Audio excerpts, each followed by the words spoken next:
आज हमारी press conference में मेरे साथ साथी हैं मुकेश जी, जंगवीर सिंह जी, कमलप्रीत पन्नू जी, रविंदर पटियाला जी, रमिंदर पाल गिल जी और जोगिंदर सिंह जी।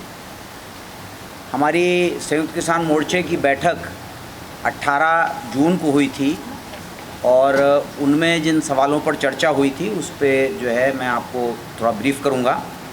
26 तारीख को जब इस मोर्चे के दिल्ली के पास 7 महीने पूरे हो रहे हैं और जिस दिन आपातकाल घोषित किया गया था 46 साल पहले, उस अवसर पर हम खेती बचाओ लोकतंत्र बचाओ के अभियान के तौर पर सभी राज्यों की राजधानियों में गवर्नर हाउस और यूनियन टेरिटरीज़ में लेफ्टिनेंट गवर्नर हाउस पे जाके एक रोष मार्च निकालेंगे, धरना देंगे और राष्ट्रपति के नाम एक ज्ञापन सौंपेंगे उन्हें, जिसमें हम मांग करेंगे कि किसानों की समस्याएं हल करने का निर्देश राष्ट्रपति सरकार को दें। हमने तय किया कि आगामी 30 जून को हूल क्रांति का दिवस है, जो संथाल जनजातियों की और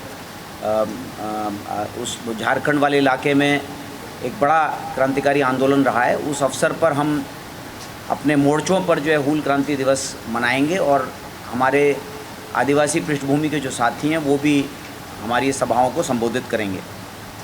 छत्तीसगढ़ में एक बड़ा आंदोलन चल रहा है। ये सुकमा ज़िले के सेलेगार गांव की ज़मीनों का सवाल पर खड़ा हुआ है। सीआरपीएफ का कैंप बनाने के लिए वहाँ पर सरकार ने ज़मीन अधिग्रहण की है। ये गांव जो है सुरक्षित शेड्यूल 5 के क्षेत्र में आते हैं। इनमें सरकार को अनुमति लेनी चाहिए थी ग्राम सभाओं से। सरकार ने बिना कोई रेफरेंस किए ये ज़मीनें अधिग्रहित की हैं।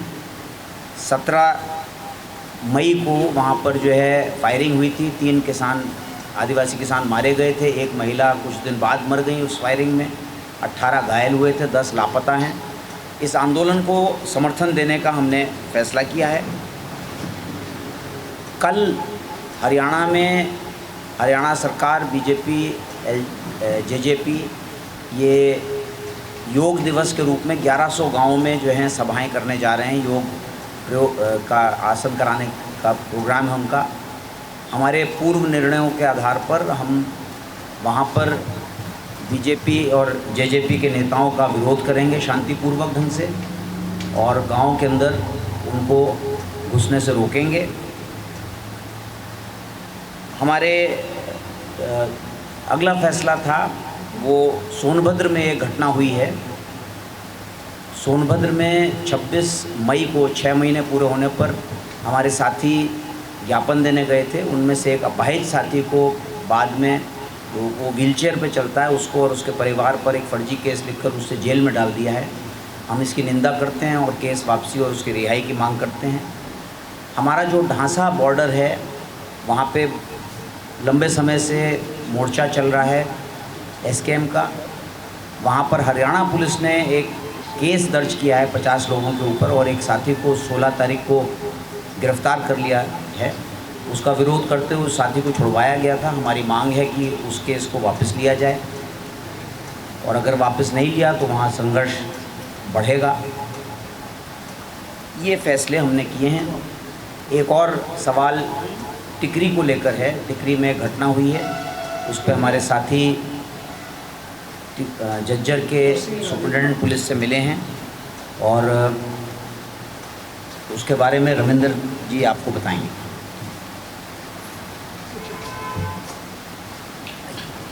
दोस्तों,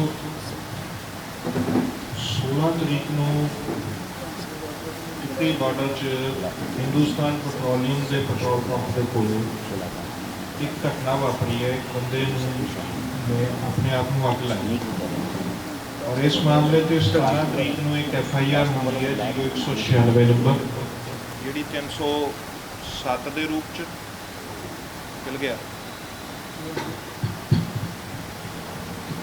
307 के रूप च मगरों उस व्यक्ति की जो डैथ हो जाती है, उसका नाम मुकेश सी, नेड़े ही किसान का पिंड का सीगा तो वो 302 च कन्वर्ट कर दिता गया। और इस ते पूरा जोड़ा एक प्रोपेगेंडा बीजेपी IT सैल वालों एक इदा का बिड दिता गया कि किसान मोर्चे के किसानों ने उस व्यक्ति को अग ला दी और पूरा जोड़ा फाल्स प्रोपेगेंडा है किसान मोर्चे को बदनाम करने लिए वो चलाया गया। SKM ने इसको सीरीयसली लिता, टिकरी कमेटी ने उतों की, और इस तो अलावा टिकरी कमेटी तो अलावा जिहड़े साडा लीगल सैल सी इसनूं 18 तरीक नूं यह जिम्मेवारी दी गई कि सारे को देखना। तो टिकरी कमेटी के लीगल सैल ने जो प्रिलिमिनरी इन्वेस्टिगेशन की थी उस दे आधार पर असी इस निर्णय पर पहुँचे सी कि इस केस की फेयर एंड फ्री इंक्वायरी है जी वो प्रशासन को मंगी जा रही है। उस मामले कल एक डेलीगेशन फुल फ्लैज डेलीगेशन टिकरी कमेटी का लीगल सैल के मैंबर जिदे मैं खुद शामिल सी, एडवोकेट अमित सांगवन जी, एडवोकेट संतोष चौधरी जी और टिकरी कमेटी पूरी की पूरी जिदे अमरीक सिंह जी, कांशीराम नैन जी के बेटा जोगिंदर जी चौधरी, जोगिंदर कांशीराम नैन और होर साथी उतों के बलदेव सिंह सरसा भी इधरों गए थे। अभी सारे SP झज्जर में मिले और असी उन्होंने सामने कुछ फैक्ट्स रखे। जिस पेट्रोल पंप तो पेट्रोल परचेज करके यह घटना वापरी है वो पेट्रोल पंप की CCTV फुटेज असी उन्होंने लैन लिए कहा है क्योंकि प्राइमरी एविडेंस वो ही है कि पेट्रोल उस बंदे ने खरीदया और ये साढ़े को जानकारी है कि पेट्रोल उतों खरीदया गया। असी उसकी CCTV फुटेज लैके उन्होंने इनक्वायर करने का और उतों ये सारे तत्थ सामने लिया की गल रखी है। उस व्यक्ति की जो उसने अपने ऊपर पेट्रोल छिड़क के अग लाई है तो टिकरी जोड़े लोगों ने देखा तो उन्होंने बीबियां ने रौला पाया तो आले दुआले तो किसानों ने जाके वो रेत पा के और उसको कंबल ओढ़ के वो अग बुझाने की कोशिश की और उन्होंने बचाया। ये लगभग 9:15 के दरमियान का इंसीडेंट है रात का और 9:15 तो 9:20 के दरमियान एक वीडियो उत्थे बनाई गई जिस उस व्यक्ति ने कहा कि मैं दुखी होके ये कदम चुकया है, मैं अपने आप को खत्म करना चाहता। और ये वीडियो असी पुलिस को दिखाई कि ये वीडियो घटना के बिल्कुल नाल ही वापरिया हुआ इंसीडेंट और फौरी बात बनी है विदाउट एनी किसी प्रैशर तो वो बंदे को असी बचाया। ये असी उन्होंने सामने रखे इस फैक्ट्स उन्होंने कहा कि असी भी फेसबुक पर देखा और सानू ये लगता उस ही जो असी कहा कि ये चीज़ जो आ रही है थोड़ी FIR तो बिल्कुल कंट्राडिक्टरी है तो इस इनक्वायर किया जाए जिस उन्होंने SIT का गठन किया DSP की अगवाई हेठ और ये SIT इस टाइम बाउंड फ्री तो फेयर इनक्वायरी का उन्होंने सानू भरोसा दिता। दूसरी चीज़ असी उन्होंने रखी सी कि एक व्यक्ति का नाम है जोड़ा उसके ब्रदर ने लिता है और यह सारा जो इनक्वायरी जाऊगा भी जिनी देर तक हाले पूरी तरह इनक्वायरी प्रॉपर नहीं तो तुम्हें अरेस्ट नहीं करनी चाहिए। तो ये उन्होंने इंश्योर किया कि कोई होर अरेस्ट नहीं होगी। तो जोड़े 2 बंदियां की अरेस्ट की है जिन्हें एक कृष्ण नाम का बंदा है और एक संदीप नाम का व्यक्ति है। ये कसार पिंड तो 150-60 किलोमीटर दूर जींद जिले के पिंड के बंदे ने कोई उन्होंने आपस में दोस्ती नहीं कोई उस तरह की चीज़ भी सामने नहीं आई। तो उस साडा ये सीगा कि तुसी ये एविडेंस देख के इंक्वायरी करके इन्होंने बंदियां रिलीज़ करो जोड़े निर्दोष हैं। तो निर्दोषों की असी रिहाई मंगी है। उन्होंने भरोसा दिता है कि क्योंकि ऑलरेडी FIR उन्होंने अरेस्ट हो चुकी है तो इस मामले को उन्होंने कहा कि असी टाइम बाउंड इंक्वायरी करके जे एविडेंस होगा भी ठीक है उन्होंने कोई उस तरह का नहीं होगा तो रिलीज़ किए जाएंगे। ये 3 चीज़ा उन्होंने सानू इंश्योर की।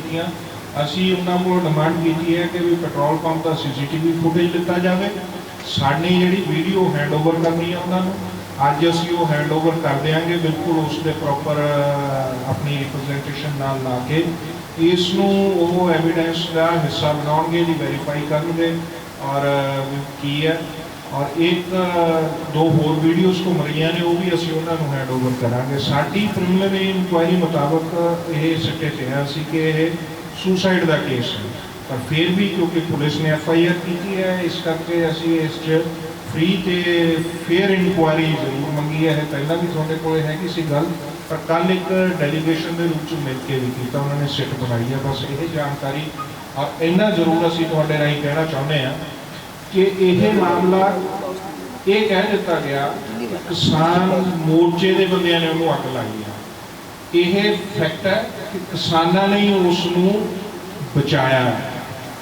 वीडियो इस गल नू इस्टैबलिश कर दिया। अभी उन्होंने कहा कि पुलिस उतो प्रॉपरली इन्वेस्टिगेट करे, प्रॉपर इन्वेस्टिगेट करे।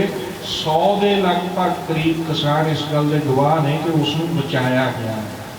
इसलिए प्रोपेगेंडा कि किसान मोर्चा कोई इस तरह दी गल्लां कर दू, ये सिर्फ तो सिर्फ इस घोल नू बदनाम करने की खेड है। और इस BJP ते उहदा IT सैल पूरे जोर शोर नाल लग्या होया है। असीं उन्होंने खबरदार करना चाहुंदे हैं कि तुसी बहुत घटिया हथकंडियां ते उतरे आए हो। ये हथकंडे अपनाने बंद करो और सीधे रूप च BJP सरकार, मोदी सरकार किसानों नाल उन्होंने मसले हल करे, तीनों कानून वापस लवे, MSP ते कानूनी गारंटी का सानू अधिकार दे के सानू वापस तोड़े, ना कि इस तरह दी साजिशां रच के इस घोल नू बदनाम करने की कोशिश करे। सतीश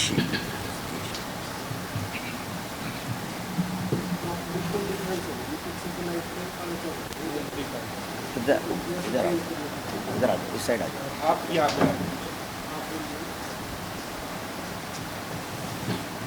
जन साथियों, जैसे आप लोग देख रहे हैं कि केंद्र में बैठी भाजपा की सरकार किस तरह किसानों पर मुठभेड़ थोपने की कोशिश कर रही है। और लेकिन मैं भी संयुक्त मोर्चे की तरफ से बता देना चाहता हूँ, किसान किसी भी मुठभेड़ से डरने वाला नहीं है। आप देख रहे हैं, और जिसने बचाया ये सरकार उसी को फंसाने में लगी हुई है। और किस तरह हर बात में किसानों पे आरोप लगाने से पीछे नहीं हट रही। तो इसी संदर्भ में हमने 26 तारीख को हर एक जो राज्यपाल हैं, उपराज्यपाल हैं, उनको ज्ञापन सौंपने का निर्णय लिया है।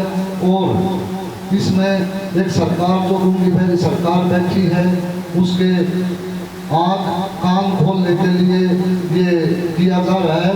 और इसमें मैं एक बात और बता दूं, केंद्र सरकार अगर तो किसानों के साथ ऐसे ही करेगी और तो आगे किसान ने जो हर बात में सरकार का साथ दिया है, लेकिन अब ये किसानों से हमेशा तो सौतेला व्यवहार किया जा रहा है, तो हमेशा ऐसे काम नहीं चलेगा। और किसानों से बात शुरू करनी चाहिए, वरना किसान 26 तारीख को ये करके फिर संयुक्त मोर्चे में फैसला होगा। इससे भी बड़ा कदम उठाने के लिए किसान जाग उठा है और ये फैसला करेगा। जय हिंद।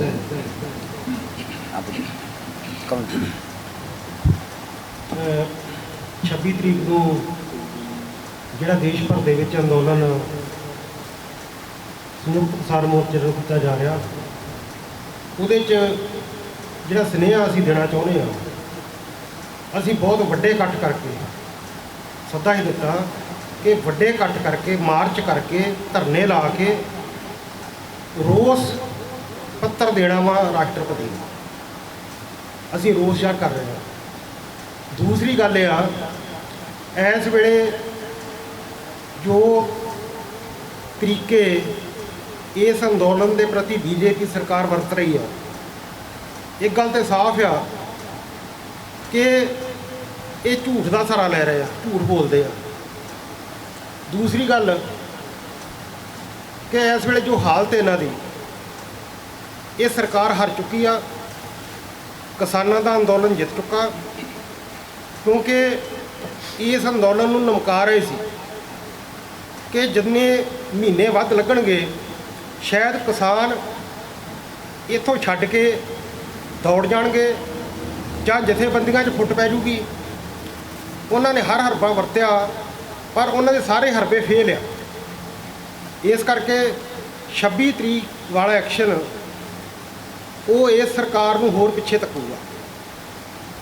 ਤੇ ਸਾਰੇ ਦੇਸ਼ ਦੇ ਵਿੱਚ ਅਸੀਂ ਅੱਜ ਸਾਰੇ ਕਿਸਾਨਾਂ ਨੂੰ ਅਪੀਲ ਕਰਦੇ ਹਾਂ ਐਸਕੇਐਮ ਵੱਲੋਂ ਕਿ 26 ਤਰੀਕ ਨੂੰ ਵੱਡੀ ਗਿਣਤੀ 'ਚ ਆਪਣੇ ਘਰਾਂ ਤੋਂ ਬਾਹਰ ਨਿਕਲੋ ਤੇ ਆਪਣੀਆਂ ਰਾਜਧਾਨੀਆਂ ਦੇ ਜਿਹੜੇ ਗਵਰਨਰਾਂ ਦੇ ਦਫ਼ਤਰ ਆ ਉਹਨਾਂ ਅੱਗੇ ਆਓ ਤੇ ਸਰਕਾਰ ਨੂੰ ਮਜਬੂਰ ਕਰੀਏ ਕਿ ਉਹ 3 ਕਾਨੂੰਨ ਰੱਦ ਕਰੇ। ਉਹ ਜਿਹੜਾ ਕਾਨੂੰਨ ਬਣਾਉਣਾ MSP ਤੇ ਉਹ ਕਾਨੂੰਨ ਬਣਾਵੇ, ਸਰਕਾਰੀ ਖਰੀਦ ਦੀ ਤੇ ਪੂਰਾ ਰੇਟ ਕਿਸਾਨ ਨੂੰ ਮਿਲੇ ਦੀ ਗਰੰਟੀ ਕਰੇ। ਜਿੰਨਾ ਚਿਰ ਤੱਕ ਹੁਣ ਤੇ ਸਾਡਾ ਫਾਇਦਾ ਹੋ ਰਿਹਾ ਤੇ ਸਰਕਾਰ ਦਾ ਨੁਕਸਾਨ ਹੋ ਰਿਹਾ। ਅਸੀਂ ਅੱਜ ਤੁਹਾਨੂੰ ਕਹਿਣਾ ਚਾਹੁੰਦੇ ਹਾਂ ਕਿ ਮੋਦੀ ਜਾ ਰਿਹਾ, ਪਰ ਮੋਦੀ ਜਿੰਨੇ ਵੱਡੇ ਪੱਧਰ ਤੇ ਪੈਸੇ ਲੈ ਚੁੱਕਾ ਕਾਰਪੋਰੇਟਰਾਂ ਦੇ ਕੋਲੋਂ, ਉਹਨਾਂ ਨੂੰ ਗਰੰਟੀ ਕਰ ਰਿਹਾ ਕਿ ਮੈਂ ਆਪਣੀ ਗੱਦੀ ਗਵਾ ਸਕਦਾ ਪਰ ਮੈਂ ਕਾਨੂੰਨਾਂ ਨੂੰ ਕਾਇਮ ਰੱਖੂੰਗਾ। ਪਰ ਅਸੀਂ ਤੁਹਾਡੇ ਰਾਹੀਂ ਕਹਿਣਾ ਚਾਹੁੰਦੇ ਹਾਂ ਕਿ ਮੋਦੀ ਵੀ ਜਾਊਗਾ, ਇਹ ਕਾਨੂੰਨ ਵੀ ਜਾਣਗੇ। ਧੰਨਵਾਦ। रविंद्र पाल जी। नमस्कार जी। सबसे पहले तो ये है कि जो गवर्नर हाउस में पूरे भारतवर्ष में गवर्नर हाउस में जो रोज पत्र देने जा रहे हैं, सब लोग सब ज़्यादा से ज़्यादा बढ़कर मेरी बहनें और यूथ है जो उसमें हिस्सा अपना डाले और रोज पत्र के लिए जो इतना इकट्ठा करने अपने लोग अपना जाहिर करें कि हमें कितना ये 3 बिल है जो उनके हम कितना विरोधी हैं और उनको हल करना चाहिए आने वाली पीढ़ियों के लिए, उनके लिए जिनके लिए बैठी हैं। दूसरी बात, जो पिछले दिनों में भाजपा के जो विरोध के लिए बात हुई थी, ये पूरे भारतवर्ष में एक कैसे कहना चाहती हैं कि बीजेपी का पूरा जोश शोर से विरोध करना चाहिए, पूरे भारतवर्ष को जागरूक होना चाहिए। जंगदीप जी। सारे पत्रकार वीरों का बहुत बहुत धन्यवाद।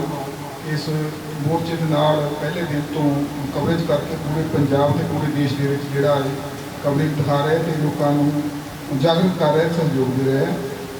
जिस तरह साढ़े प्रधान जी ने डॉक्टर आशीष मित्तल जी ने सारा कुछ प्रोग्रामों बारे भी दसिया थे। 26 जून को 7 महीने जो पूरे होने वाले आ, एक रोस मार्च कट के ਵੱਖ-ਵੱਖ ਜ਼ਿਲ੍ਹਿਆਂ ਤੋਂ ਵੱਖ-ਵੱਖ ਸ਼ਹਿਰਾਂ ਤੋਂ ਆਪਣੀਆਂ ਰਾਜਧਾਨੀਆਂ ਦੇ ਵਿੱਚ ਜਾ ਕੇ ਰਾਜਪਾਲ ਨੂੰ ਰੋਸ ਪੱਤਰ ਦੇਣਾ ਹੈ ਤੇ ਉੱਥੇ ਧਰਨਾ ਲਾ ਕੇ ਉਹ ਰੋਸ ਪੱਤਰ ਜਿਹੜਾ ਆ ਆਪਾਂ ਰਾਸ਼ਟਰਪਤੀ ਤੱਕ ਪਹੁੰਚਾਉਣਾ ਆ, ਤਾਂ ਜੋ ਸਰਕਾਰ ਜੋ ਇਹਨੇ ਅੱਖਾਂ ਤੇ ਜੋ ਪੱਟੀ ਬੰਨੀ ਹੋਈ ਹੈ, ਕੰਨਾਂ 'ਚ ਰੂੰ ਲਿਆ ਹੋਇਆ ਹੈ, ਉਹਨੂੰ ਬਿਲਕੁਲ ਰਾਸ਼ਟਰਪਤੀ ਜੀ ਦੱਸਣਗੇ ਕਿ ਇਹਨਾਂ ਕਾਨੂੰਨਾਂ ਨੂੰ ਰੱਦ ਕਰਕੇ ਇਹਨਾਂ ਲੋਕਾਂ ਨੂੰ ਘਰਾਂ ਦੇ ਵਿੱਚ ਭੇਜਣ, ਉਹਨਾਂ ਨੂੰ ਮਜਬੂਰ ਕਰਨ ਤਾਂ ਜੋ ਕਿਸਾਨ ਜਿਹੜੇ ਆਪਣਾ ਸੰਘਰਸ਼ ਖਤਮ ਕਰ ਸਕਣ। ਉਹਦੇ ਨਾਲ ਇੱਕ ਮੀਟਿੰਗ ਦੀ ਗੱਲ ਕੀਤੀ ਸੀ ਸਰਕਾਰ ਵੱਲੋਂ। ਤੋਮਰ ਸਾਹਿਬ ਦਾ ਇੱਕ ਬਿਆਨ ਆਇਆ ਸੀ ਕਿ ਅਸੀਂ ਮੀਟਿੰਗ ਕਰਨ ਵਾਸਤੇ ਤਿਆਰ ਹਾਂ ਕਿ 3 ਬਿੱਲਾਂ ਤੋਂ ਇਲਾਵਾ ਤੁਸੀਂ ਕੋਈ ਗੱਲ ਕਰੋ ਤੇ ਆਪਾਂ ਬੈਠ ਕੇ ਇੱਕ ਮੀਟਿੰਗ ਕਰਨ ਵਾਸਤੇ ਤਿਆਰ ਹਾਂ। ਇੱਥੇ ਅਸੀਂ ਸਰਕਾਰ ਨੂੰ ਦੱਸਣਾ ਚਾਹੁੰਦੇ ਹਾਂ ਕਿ ਜਿਹੜੀਆਂ ਸ਼ਰਤਾਂ ਰੱਖ ਕੇ ਮੀਟਿੰਗਾਂ ਨਹੀਂ ਹੁੰਦੀਆਂ, ਮੀਟਿੰਗ ਤੁਸੀਂ ਕਰਨੀ ਚਾਹੁੰਦੇ ਆ ਤੇ ਕਿਸਾਨ ਵੀ ਜਿਹੜੇ ਜਥੇਬੰਦੀਆਂ ਉਹ ਵੀ ਮੀਟਿੰਗ ਕਰਨ ਵਾਸਤੇ ਤਿਆਰ ਆ। ਜਥੇਬੰਦੀਆਂ ਕਦੀ ਵੀ ਮੀਟਿੰਗ ਕਰਨ ਤੋਂ ਪਿੱਛੇ ਨਹੀਂ ਹਟੀਆਂ, ਕਦੀ ਵੀ ਟੇਬਲ ਟਾਕ ਤੇ ਗੱਲ ਕਰਨ ਤੋਂ ਪਿੱਛੇ ਨਹੀਂ ਹਟੀਆਂ। ਸ਼ਰਤਾਂ ਨੂੰ ਪਿੱਛੇ ਹਟਾ ਕੇ ਤੁਸੀਂ ਸਾਡੇ ਨਾਲ ਟੇਬਲ ਟਾਕ ਕਰੋ, ਬੈਠ ਕੇ ਗੱਲਬਾਤ ਕਰੋ, ਕੀ ਸਿੱਟਾ ਨਿਕਲਦਾ, ਕੀ ਰਿਜੈਕਟ ਨਿਕਲਦਾ, ਉਹ ਬਾਅਦ ਦੇ ਵਿੱਚ ਜਿਹੜਾ ਉਹਦਾ ਅਸੀਂ ਨਿਰਣੇ ਲਵਾਂਗੇ। ਅਸੀਂ ਸੰਯੁਕਤ ਕਿਸਾਨ ਮੋਰਚਾ ਫੈਸਲਾ ਲਵੇਗਾ ਤੇ ਸਾਡਾ ਤਾਂ ਪਹਿਲੇ ਦਿਨ ਤੋਂ ਏਜੰਡਾ ਅਸੀਂ ਤਾਂ ਤੁਹਾਨੂੰ ਦਿੱਤਾ ਹੋਇਆ ਹੈ ਕਿ 3 ਬਿੱਲ ਜਿਹੜੇ ਆ ਉਹ ਸਾਡੇ ਰੱਦ ਕਰੋ, MSP ਤੇ ਕਾਨੂੰਨੀ ਗਰੰਟੀ ਦਿਓ ਤੇ ਹੋਰ ਸਾਡਾ ਕੋਈ ਮੁੱਦਾ ਹੈ ਨਹੀਂ, ਹੋਰ ਸਾਡੀ ਕੋਈ ਮੰਗ ਹੈ ਨਹੀਂ। ਇਹਦੇ ਬਾਰੇ ਤੁਸੀਂ ਵੀ ਵਿਚਾਰ ਕਰ ਲਓ, ਸਾਨੂੰ ਸਮਾਂ ਦੱਸੋ, ਟਾਈਮ ਦੱਸੋ। ਅਸੀਂ 31 ਕਿਲੋਮੀਟਰ ਦੂਰ ਤੁਹਾਡੇ ਦਿੱਲੀ ਤੋਂ ਬੈਠੇ ਹੋਏ ਹਾਂ, ਬਿਲਕੁਲ ਕਦੀ ਵੀ ਮੀਟਿੰਗ ਕਰਨ ਤੋਂ ਇਨਕਾਰੀ ਨਹੀਂ, ਸ਼ਰਤਾਂ ਤੋਂ ਬਗੈਰ ਮੀਟਿੰਗ ਜਿਹੜੀ ਰੱਖੀ ਜਾਵੇ। ਤੇ 26 ਤਰੀਕ ਦੇ ਪ੍ਰੋਗਰਾਮ ਬਾਰੇ ਮੈਂ ਦੱਸਦਾ ਕਿ ਸਾਰੇ ਜਿੰਨੇ ਵੀ ਭਾਰਤ ਵਾਸੀ ਆ ਸਾਰਿਆਂ ਨੂੰ ਇਹ ਬੇਨਤੀ ਕਰਦੇ ਹਾਂ ਕਿ ਇਹ ਰੋਸ ਜਿਹੜਾ ਅਸੀਂ ਧਰਨਾ ਦੇਣਾ ਜਾਂ ਰੋਸ ਮਾਰਚ ਕਰਨਾ, ਇਹ ਸ਼ਾਂਤੀਪੂਰਵਕ ਢੰਗ ਦੇ ਨਾਲ ਜਿਹੜਾ ਅਸੀਂ ਇੱਕ ਸੰਕੇਤਕ ਜਿਹੜਾ ਧਰਨਾ ਦੇਣਾ ਤੇ ਇੱਕ ਰੋਸ ਮਾਰਚ ਕਰਨਾ ਹੈ। ਇਹਨੂੰ ਸਫਲ ਬਣਾਉਣ ਵਾਸਤੇ ਪਿੰਡਾਂ ਦੇ ਵਿੱਚੋਂ ਨਿਕਲੋ, ਸ਼ਹਿਰਾਂ 'ਚੋਂ ਨਿਕਲ ਕੇ ਤਾਂ ਜੋ ਅਸੀਂ ਰਾਜਪਾਲ ਜੀ ਨੂੰ ਆਪਣਾ ਮੰਗ ਪੱਤਰ ਦੇ ਕੇ ਰਾਸ਼ਟਰਪਤੀ ਤੱਕ ਆਪਣਾ ਮੰਗ ਪੱਤਰ ਪਹੁੰਚਾਈਏ। ਵਾਹਿਗੁਰੂ ਜੀ ਕਾ ਖਾਲਸਾ, ਵਾਹਿਗੁਰੂ ਜੀ ਕੀ ਫਤਿਹ। ਮੁਕੇਸ਼ ਚੰਦਰ। ਸਭ ਤੋਂ ਪਹਿਲਾਂ ਤਾਂ ਮੈਂ ਆਪਣੇ ਸਾਰੇ ਮੀਡੀਆ ਵਾਲੇ ਸਾਥੀਆਂ ਦਾ ਬਹੁਤ ਬਹੁਤ ਧੰਨਵਾਦ ਕਰਦਾ ਹਾਂ। ਦੂਜੀ, ਮੇਰੇ ਤੋਂ ਪਹਿਲਾਂ ਮੇਰੇ ਸਾਰੇ ਪ੍ਰਧਾਨ ਜੀ ਨੇ ਜਾਂ ਸਾਰੇ ਸਾਥੀਆਂ ਨੇ ਸਾਰੇ ਪ੍ਰੋਗਰਾਮ ਜਿਹੜੇ ਆ ਉਹਨਾਂ ਬਾਰੇ ਤੁਹਾਨੂੰ ਦੱਸਿਆ ਗਿਆ ਹੈ। ਦੇਖੋ, ਜਿਹੜਾ 26 ਦਾ ਪ੍ਰੋਗਰਾਮ ਆ, ਜਿਹੜੇ 3 ਕਾਲੇ ਬਿੱਲ ਆ, ਇਹ ਇਕੱਲੇ ਕਿਸਾਨਾਂ ਦੇ ਮਾੜੇ ਨਹੀਂ, ਇਹ ਹਰ ਵਰਗ ਦੇ ਲਈ ਮਾੜੇ ਆ, ਚਾਹੇ ਸਾਡੇ ਦੁਕਾਨਦਾਰ ਵੀ ਆ, ਸਾਡੇ ਮਜ਼ਦੂਰ ਭਰਾ ਆ, ਜਾਂ ਸਾਡੀ ਜਨਤਾ ਕਹਿ ਸਕਦੇ ਆ। ਇਹਨਾਂ ਬਿੱਲਾਂ ਦੇ ਵਿਰੋਧ ਦੇ ਵਿੱਚ ਆਪਾਂ ਸਾਰਿਆਂ ਨੂੰ ਇਕਮੁੱਠ ਹੋ ਕੇ ਜਿਹੜਾ 26 ਤਰੀਕ ਦਾ ਪ੍ਰੋਗਰਾਮ ਆ ਉਹ ਰਲ ਮਿਲ ਕੇ ਬਹੁਤ ਵੱਡੇ ਪੱਧਰ ਤੇ ਆਪਾਂ ਨੂੰ ਕਾਮਯਾਬ ਕਰਨਾ ਚਾਹੀਦਾ। ਅਸੀਂ ਸੰਯੁਕਤ ਮੋਰਚੇ ਵੱਲੋਂ ਸਾਰਿਆਂ ਨੂੰ ਇਹ ਬੇਨਤੀ ਕਰਦੇ ਹਾਂ ਵੀ ਚਾਹੇ ਹਰ ਵਰਗ ਦੇ ਜਿਹੜੇ ਲੋਕ ਆ ਉਹਦੇ ਵਿੱਚ ਪਹੁੰਚਣ, ਕਿਉਂਕਿ ਰਾਸ਼ਟਰਪਤੀ ਜਿਹੜੇ ਆ ਸਾਡੇ ਦੇਸ਼ ਦੇ ਪ੍ਰਮੁੱਖ ਹੁੰਦੇ ਆ। ਆਪਾਂ ਉਹਨਾਂ ਨੂੰ ਜਿੱਦਾਂ ਸਾਰੇ ਸਾਥੀਆਂ ਨੇ ਦੱਸਿਆ, ਰੋਸ ਮਾਰਚ ਦੇ ਵਿੱਚ ਜਾ ਕੇ ਤਾਂ ਜਿਹੜਾ ਰੋਸ ਪੱਤਰ ਦੇਣਾ ਆ, ਉਹਦੇ ਨਾਲ ਅਸੀਂ ਉਹਨਾਂ ਨੂੰ ਦੱਸ ਸਕੀਏ ਜਿਹੜੀ ਤੁਹਾਡੀ ਬਣਾਈ ਕੇਂਦਰ ਦੀ ਸਰਕਾਰ ਜਿਹੜੀ ਚੁਣੀ ਗਈ ਆ ਉਹ ਕਿੰਨੀ ਨਿਕੰਮੀ ਹੈ ਤੇ ਕਿੰਨੀ ਗਲਤ ਕੰਮ ਕਰ ਰਹੀ ਆ। ਕਿਉਂਕਿ ਇਹ ਜਿਹੜੇ ਤਿੰਨੋਂ ਬਿੱਲ ਆ ਕਿਸਾਨਾਂ ਦੇ ਧੱਕੇ ਨਾਲ ਥੋਪੇ ਜਾ ਰਹੇ ਆ। ਕਿਤੇ ਕਿਸਾਨਾਂ ਨੇ ਡਿਮਾਂਡ ਨਹੀਂ ਕੀਤੀ ਵੀ ਸਾਨੂੰ ਇਦਾਂ ਦੇ ਬਿੱਲ ਦਿਓ। ਕਿਸਾਨਾਂ ਦੀ ਡਿਮਾਂਡ ਤਾਂ ਸਵਾਮੀਨਾਥਨ ਰਿਪੋਰਟ ਲਾਗੂ ਕਰਨਾ ਸੀ, ਪਰ ਉਹਨਾਂ ਨੇ ਜੋ ਸਾਡਾ ਨੁਕਸਾਨ ਹੈ ਬਿੱਲ ਜਿਹੜੇ ਆ ਥੋਪ ਕੇ ਕੀਤਾ ਆ, ਉਹ ਸਾਰੇ ਦੇਸ਼ ਲਈ ਕਿਸੇ ਦੇ ਹਿੱਤ ਵਿੱਚ ਨਹੀਂ ਗਏ। ਆਪਾਂ ਰਲ ਕੇ ਸਾਰੇ 26 ਦਾ ਪ੍ਰੋਗਰਾਮ ਕਾਮਯਾਬ ਕਰੀਏ ਤੇ ਜਿਹੜੇ ਆਪਾਂ ਬਿੱਲ ਵਰਤ ਕਰਵਾ ਸਕੀਏ ਜੀ। ਧੰਨਵਾਦ जी। अच्छा सुंदर जी, एक सवाल आपसे। हाँ, आज जल्दी आज महापंचायत की थी स्थानीय ग्रामीणों ने, वहाँ पर वो ये कह रहे हैं कि सिंधु बॉर्डर और पुंडी बॉर्डर के बीच में दिल्ली आने जाने वाला एक रास्ता है वो किसान खाली कर रहे हैं। उसको लेकर संयुक्त किसान मोर्चा किस तरह से वार्तालाप है वो स्थानीय ग्रामीणों से कर रहा है। लगातार इन बॉर्डर्स पर जो कमेटियां हैं वो स्थानीय लोगों के साथ, उनके प्रतिनिधियों के साथ बैठकर वार्ता कर रही हैं, चर्चा कर रही हैं, जो समस्याएं उनको हल करती हैं। ऐसा कोई हमारा इस मोर्चे पे हमारा बहुत अच्छे संबंध जो है स्थानीय लोगों के साथ रहे हैं, आपसी सहयोग रहा है, उन्होंने भी दिया है। हमारी भी कोशिश रही है कि उनको कम से कम परेशानी रहे और उनका सहयोग इस मांग पर रहा है हमारे साथ। 10 दिन का समय दे रहे हैं, 10 दिन का समय देते हैं, नहीं तो हम भी आंदोलन करेंगे। मेरे ख्याल से इसको बेहतर रहेगा जो सिंगू बॉर्डर के लोग देख रहे हैं वो थोड़ा बेहतर जवाब देने, क्योंकि वो ज़्यादा तथ्यों से वाकिफ़ होंगे। देखिए, कल भी यहाँ पे जो नज़दीक के गाँव हैं उनके साथ एक सद्भावना मीटिंग ली गई है और हम लोग यहाँ पे एजुटेशन करने आए हैं। हम अपनी चॉइस से नहीं बैठे हुए हैं। उनको सरकार पे दबाव डालना चाहिए कि सरकार किसानों की बातों को माने और हम लोग चले जाएंगे। हमारी मजबूरी, हमें मालूम है कि उन्हें भी कुछ असुविधा हो रही होगी, लेकिन हम एजुटेशन करने बैठे हैं। सरकार ने रास्ता रोक रखा है, सरकार हमारी मांग नहीं मान रही, हमारे पास कोई और चॉइस नहीं। एक सबसे बड़ा आरोप है वो ये लगा रहे हैं जो किसान हैं जो बैठे हैं वो आसपास के ग्रामीणों के साथ मारपीट करते हैं, तो मैं करते हैं और जो बैरिकेडिंग है, लड़ाई झगड़ा है वो करते हैं, बैरिकेडिंग है वो लगा दी जाती है। उनको गाँव में जाने के लिए बड़ी परेशानी का सामना करना पड़ता है। देखिए, इक्का दुक्का घटनाएं हुई हैं तो उस पर हमें भी खेद है। जनरली यहाँ पे हमारा आसपास के लोगों के साथ बहुत अच्छा गहरा रिश्ता बनाया हुआ है हम लोगों ने।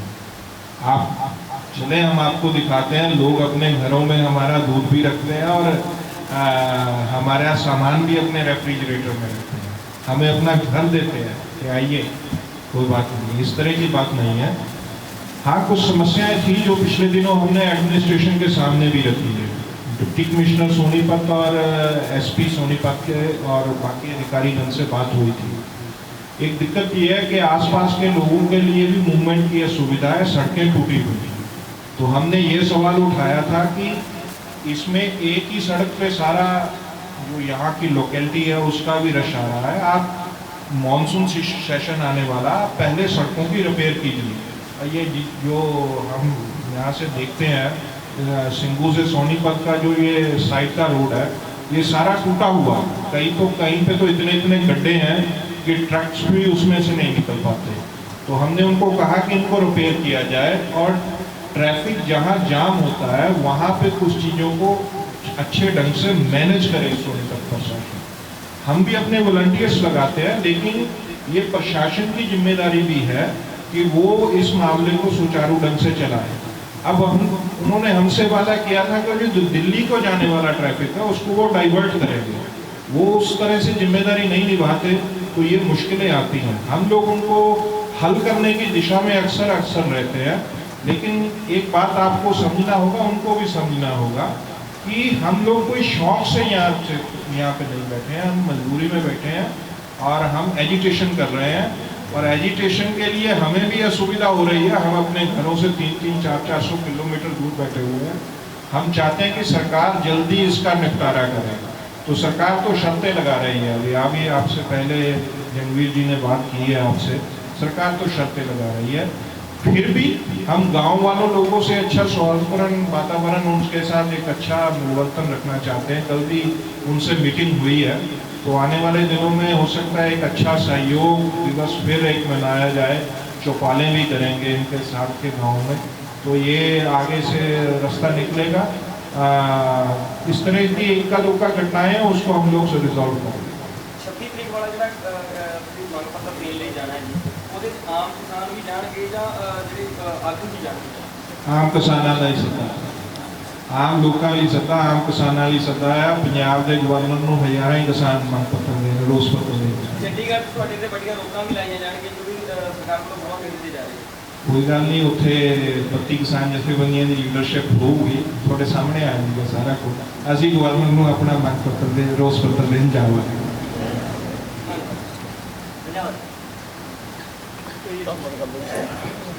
धन्यवाद सब साथियों का।